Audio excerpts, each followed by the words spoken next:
Hola amigos, ¿qué tal están? ¡Feliz verano! Hace bastante tiempo que yo no comparto ningún video con ustedes, así que otro nuevo video hoy. Espero que hoy todos ustedes estén bien ahora en el tiempo del virus que está pasando por todo el mundo. Todo el mundo está bastante loco ahora, pero estamos aquí para aprender español. So today, guys, we're going to be talking about the difference between two verbs that are commonly confused in Spanish because they sound so similar. And this was hard for me when I first started learning Spanish too. So if you're confused on these two verbs, I totally get it. And don't worry, you can get through it and you can remember them. The two verbs we're talking about today are llevar, con V, llevar, and llegar, llegar, con G. So the verb llevar, although it has quite a few uses, we're just going to talk about the most common ones today. So llevar is most commonly used to mean to take, to carry, or to wear. So I'll give you some examples of how we can use llevar in a sentence. So llevar, lleva los platos sucios a la cocina.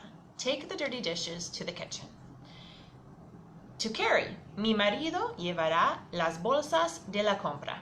My husband will carry the grocery bags. Or for clothing to wear, ella siempre lleva sus botas favoritas cuando nieva. She always wears her favorite boots when it snows. In contrast, you'll see from the following examples that llegar is used to have a different meaning, which means most commonly to arrive or to come.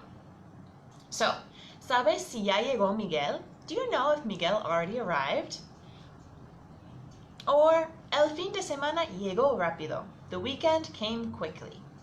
Now, there is one little trick. I searched the web for you guys to see if there was any kind of trick to remember how to differentiate these two verbs. Because I know a lot of you probably know what they mean, but you get them confused and you can't remember which is which when you want to say something.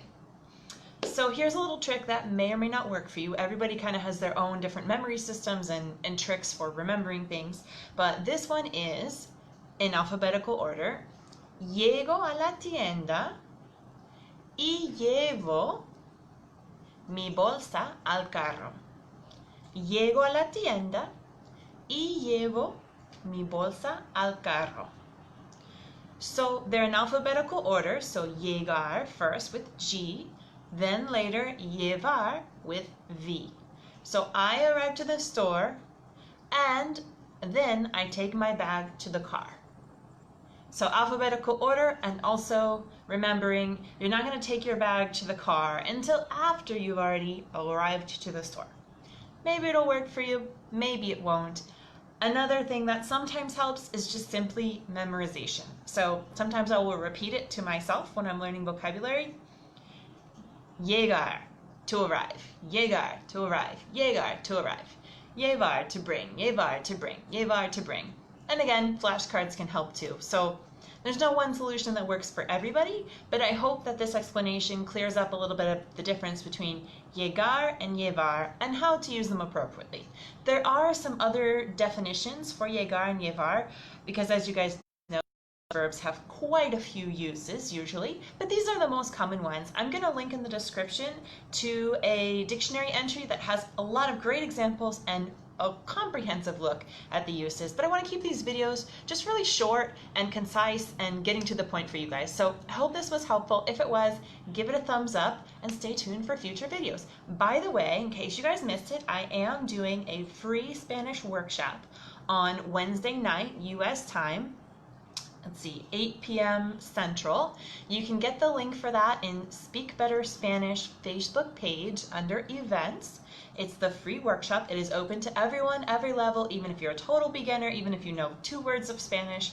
It is totally fine. It is a safe, relaxed environment for us to just speak a little bit of Spanish, ask some questions. I'm going to be guiding the conversation. You're welcome to use Google Translate, phrasebooks, or any other helpers to help you out. So don't worry, it's no stress. It's just a way for us to get more comfortable and to get to know some other Spanish speakers and just to get a little bit more practice speaking Spanish. So it should be a lot of fun. I've been doing one every month for the last couple of months since a lot of us have been stuck at home and socially isolating.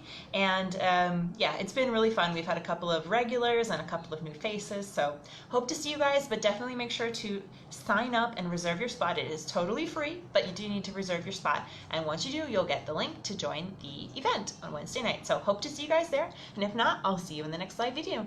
Gracias. Ciao.